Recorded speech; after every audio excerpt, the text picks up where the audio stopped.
कि जो हुक्मरान आज डिग नहीं रही है, आज डोल नहीं रही है, इसे 2024 में घुटने पर लाके उठा के पटक। यदि कोई दोषी है इस राज को लूटने में तो विधायिका के लोग, क्योंकि लोगों को मारा गया है, स्थानीय लोगों को पीटा गया है, स्थानीय लोगों से जबरन जमीन लिया गया। लेकिन झारखंड का लोगों का है, जानता है, सारा कंपनी जानता है कि यहाँ का मिनिस्टर को, MP MLA को खिया दो पिया दो, साला सब पैसे 1 दर्जन में आधा दर्जन अंगूठा छाप के लिए मंजूर हो। नया लड़का अगर आए गए तो पेट में दर्द। केरे दाढ़ी का दृश्य देखने के बाद ऐसा लगा कि हम या तो तालिबान में आए हैं या तो अफगानिस्तान में आए हैं। चारों तरफ पुलिस। हम रतिये 12 बजे में आए, पूछ ले विपिन सामने हो, रतिये हम 12 बजे अली कि चल पहले कुतुब मीनार खोजबे, कुतुब मीनार से भाषण देवे, वहां से लोग सुनते तो तनी आवाज भी दूर तक जीता है और लोग की संख्या भी ज्यादा है। यानी हमारे कहे के मतलब हो कि यदि कोई दोषी है इस राज को लूटने में तो विधायिका के लोग, क्योंकि विधि बनाना विधायिका का काम है, ब्यूरोक्रेसी को कंट्रोल में रखना MLA का काम है, कॉर्पोरेट्स को कंट्रोल में रखना MLA का काम है, किसी पूंजीपति को कंट्रोल में रखना MLA का काम है। अब आप कहेंगे कैसे? आप गोड्डा में माननीय अडानी साहब, जो माननीय प्रधानमंत्री के गोद लिए हुए पुत्र आप कह सकते हैं, माननीय अडानी साहब ने गोड्डा में एक पावर प्लांट लगाया है। आप सभी लोगों को जानकारी होगी किस प्रकार लगा है। न स्थानीय लोगों को मारा गया है, स्थानीय लोगों को पीटा गया है, स्थानीय लोगों से जबरन जमीन लिया गया। अब सवाल ये बनता है, क्या उनका ये तौर तरीका सही था? ये अडानी साहब का जो प्लांट गोड्डा में बनने वाला था साथियों, ये प्लांट उड़ीसा में लगने वाला था। आप चाहें तो थोड़ा सा क्रॉस चेक करें। अभी जो गोड्डा में अडानी साहब का प्लांट लगा है, यही प्लांट उड़ीसा में और बंगाल में लगने वाला था, लेकिन बंगाल की विधायिका मजबूत है, उड़ीसा की विधायिका मजबूत है। वे जानते हैं ये बिजली तो सारा बांग्लादेश जाएगा, हम जमीन क्यों?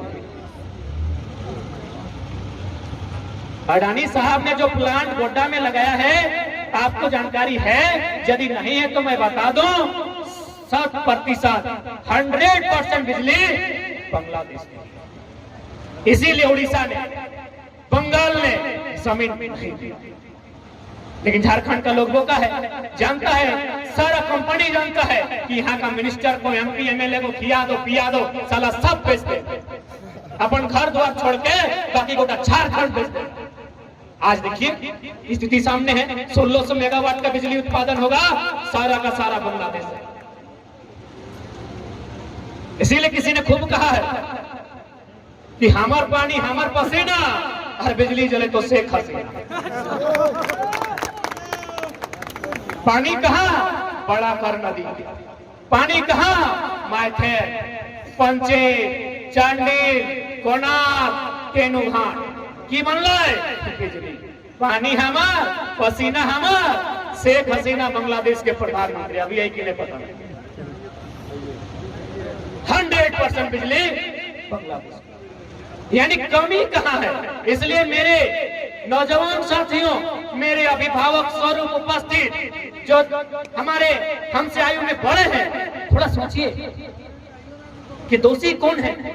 ठीक है, यदि आपको लगता है हम लोग लीडर बनने आए हैं, भैया हम लोग को स्वीकार मत कीजिए, लेकिन जिसको स्वीकार कीजिए आप उन्हें पॉलिसी बना दीजिए। आप उनसे कह दीजिए कि आप फुटबॉल मैदान में चंदा लेके उद्घाटन करने मत आइए, आप किसी सड़क का निर्माण में मत आइए, आप किसी नल नाला पुलिया का उद्घाटन में मत आइए, आप पॉलिसी बनाइए। यदि ये लोग पॉलिसी नहीं बनाते हैं और आप अगर इसके लिए दबाव नहीं बनाते हैं, याद रखिएगा झारखंड बिक जाएगा, हर स्तर से झारखंड बिक जाएगा। आज बहुत सारे लोग कहेंगे कि इन्हें लीडर बनना है। अरे भाई, बन भी जाए तो क्या दिक्कत है? आप इतना तो जानते हैं कि मंच में जितना लोग बैठा है, तो हमने के तो सभी की जानकारी है, ये है ना कि मंचों में जितना लोग बैठले हथन सबके सब छात्र नेता हथन। अरे भाई, छात्र नेता हथीन माने सब ग्रेजुएट को कम से कम कर लिया थी, इंटर में छात्र नेता ना रहे। सब छात्र नेता हथिन ना भाई, यानी मोटा मोटी सब ग्रेजुएट हथिन ना। हमने के 11 गो में शायद 6 गो के 7 गो मिनिस्टर नॉन मैट्रिक हो, तो की गलती है भाई?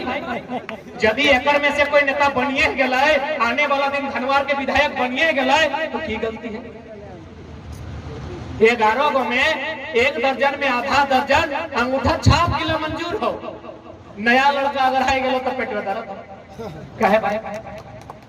जब तक सोच नहीं बदलता, जब तक हमने की सोच नहीं बदलता है, तब तक सितारा नहीं बदलता। जानकारी खातिर बताए, देखो माननीय मुख्यमंत्री के कोई रिलेशन में बहन के शादी है, टाटा या कोई कंपनी ऊपर में 80 लाख खर्चा करे। अब बताओ, यदि वो कंपनी कहीं जमीन अधिग्रहण जबरन करिए लेता है तो मुख्यमंत्री की कर सकता है?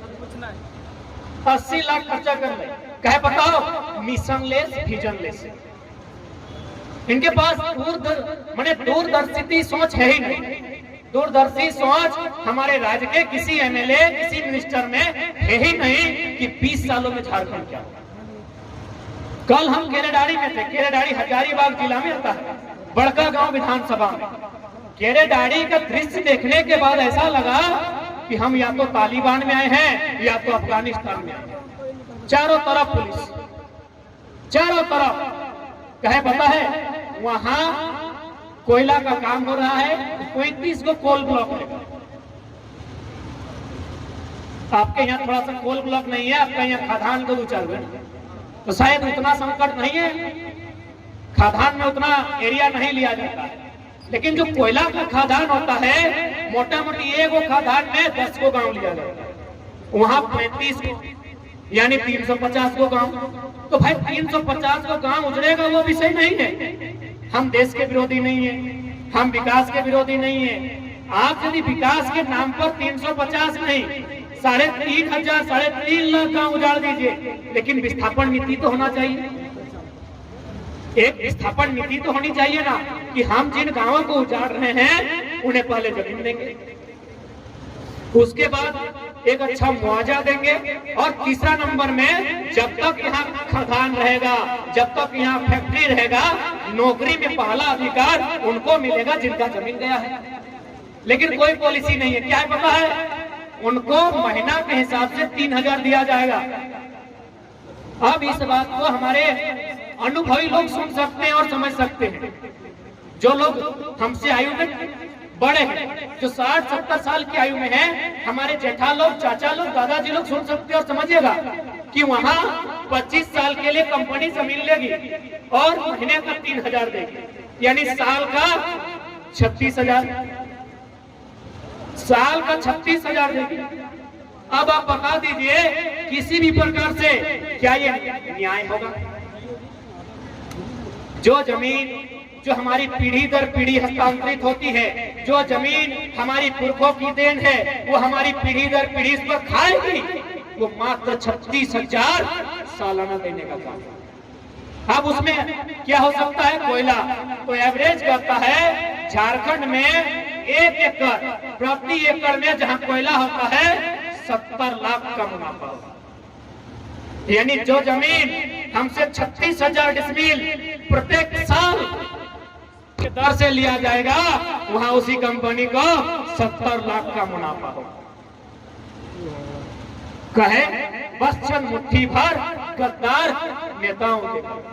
यदि इनकी मंशा सही होती, यदि इनकी मंशा साफ सुथरी होती, तो ये लोग एक उचित मुआवजा सेट करते। और हम कोई नई बात नहीं कर रहे हैं। गोड्डा में कोयला का खनन होता है, वहां ईसीएल के नाम से होता है, ईस्टर्न कोल लिमिटेड। हमारे धनबाद में होता है BCCL, Bharat coking coal limited.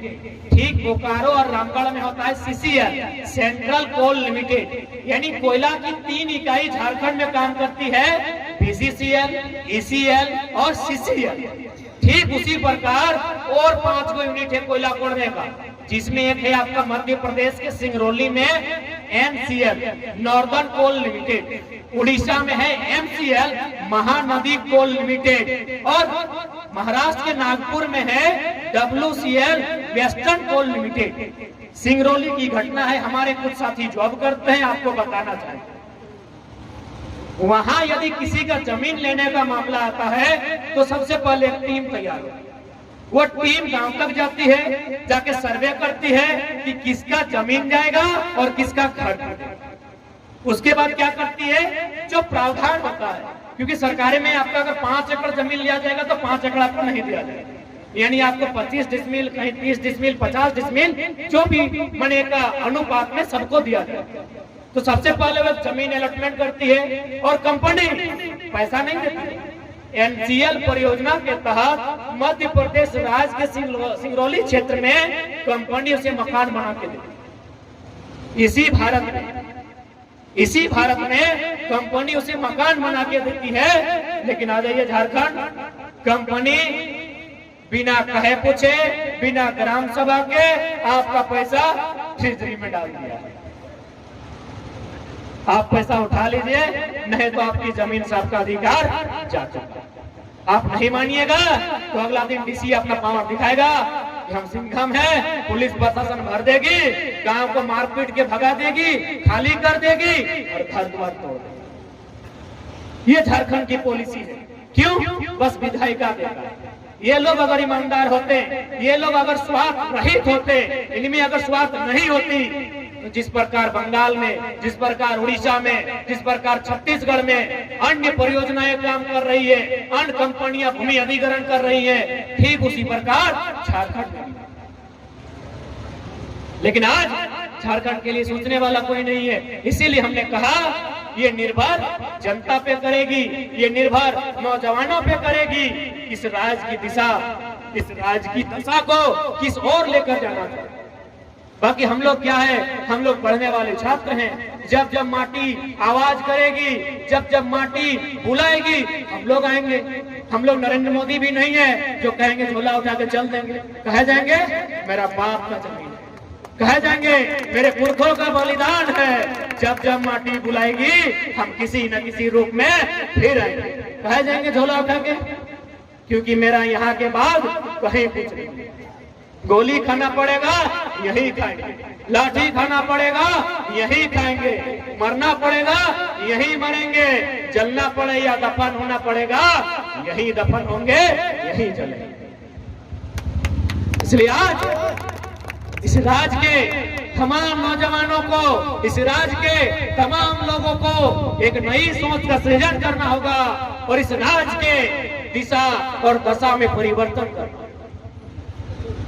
क्योंकि भारत एक लोकतांत्रिक देश है और लोकतंत्र की सूरत कहीं ना कहीं आपके इस उंगली से, इसी उंगली में लगने वाली ब्लू रंग की स्याही से इस राज्य की, इस देश की तकदीर लिखी जाएगी। इसलिए हम आशा करते हैं और आह्वान करते हैं कि जो हुक्मरान आज टिक नहीं रही है, आज डोल नहीं रही है, इसे 2024 में घुटने पर ला के उठा के पटक दें।